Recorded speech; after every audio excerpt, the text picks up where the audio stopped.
Շնորհակալություն, պարոն վարչապետ, դուք նշում եք, որ խաղաղության գործընթացում չպետք է լինեն իրավական կարգավորումներ, որոնք կոնֆլիկտներ կենթադրեն, եւ մատնանշում եք Հայաստանի Հանրապետության Սահմանադրությունում անկախության հռչակագիրը։ Ուզում եմ մի մեջբերում անել Ադրբեջանի Հանրապետության Սահմանադրությունից։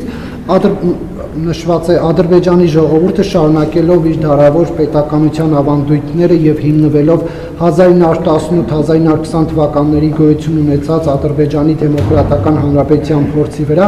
ընդունում է այս սահմանադրությունը։ Դուք հայտնի է, որ այսպես կոչված դեմոկրատական Ադրբեջանը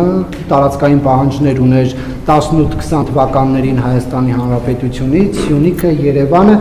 արդյոք այս ձևակերպումն էլ որ կա Ադրբեջանի սահմանադրությունում իրենց նախաբանում, սա եւս տարածքային պահանջներ չի համարվում Հայաստանի Հանրապետության ուղղված, դուք դա այդպես մեկնաբանում եք, թե ոչ, դուք արդյոք Բաքվի այդ շփումներում առաջարկում եք, որ իրենք էլ հրաժարվեն կոնֆլիկտածին իրավական կարգավորումներից, թե ոչ, եթե ոչ, ապա ինչու, եւ մեր անկախության հռչակագրին վերադառնալով նախաստորագրված այդ պայմանագրի այդ նախաստորագրված տարբերակի 12-րդ հոդվածում այսպիսի ձևակերպում կա. կողմերն իրենց երկկողմ հարաբերություններում կառաջնորդվեն միջազգային իրավունքով եւ սույն համաձայնագրով կողմերից ոչ մեկը չի կարող վկայակոչել իր ներպետական օրենսդրության դրույթները որպես սույն համաձայնագրի չկատարման հիմնավորում։ Եթե այսպիսի պայմանավորվածություն կա ձեր դեպքում, հիմա անկախության հռչակագիրն էլ ըստ էության ներպետական այդ ստատուսն ունի, ինչ անհրաժեշտություն կա այդ անկախության հռչակագիրը հանելու։ Դու ձեր ամբողջ հարցը ըստ էության կազմված էր իմ տարբեր շրջանում հրապարակած հոդվածների, հարցազրույցներից, մեջբերումներից,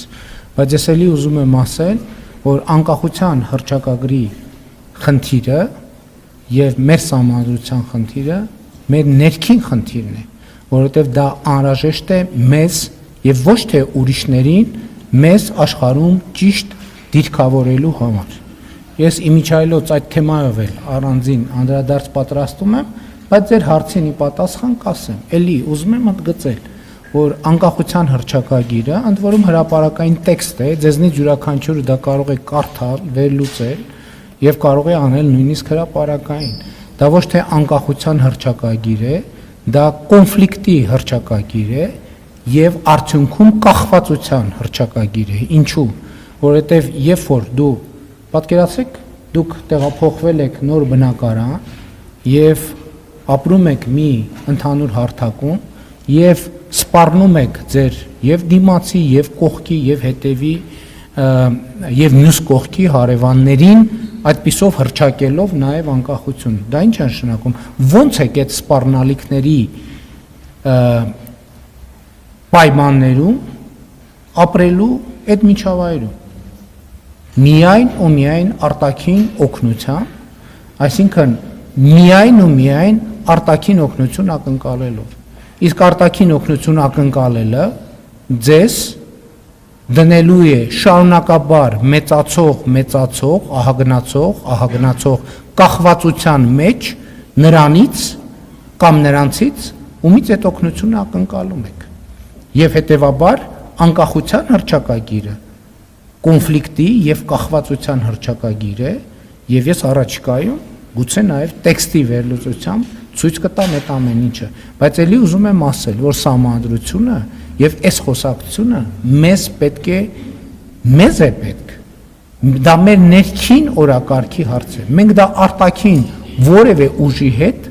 չենք քննարկել, չենք քննարկում եւ չենք քննարկելու։ Մենք դա քննարկում ենք մեր ժողովրդի հետ,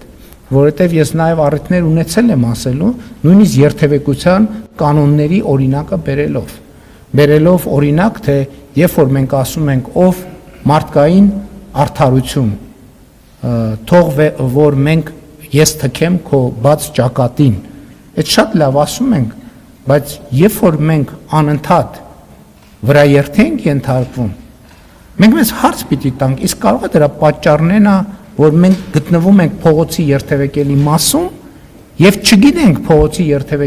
երթևեկության կանոնները չգիտենք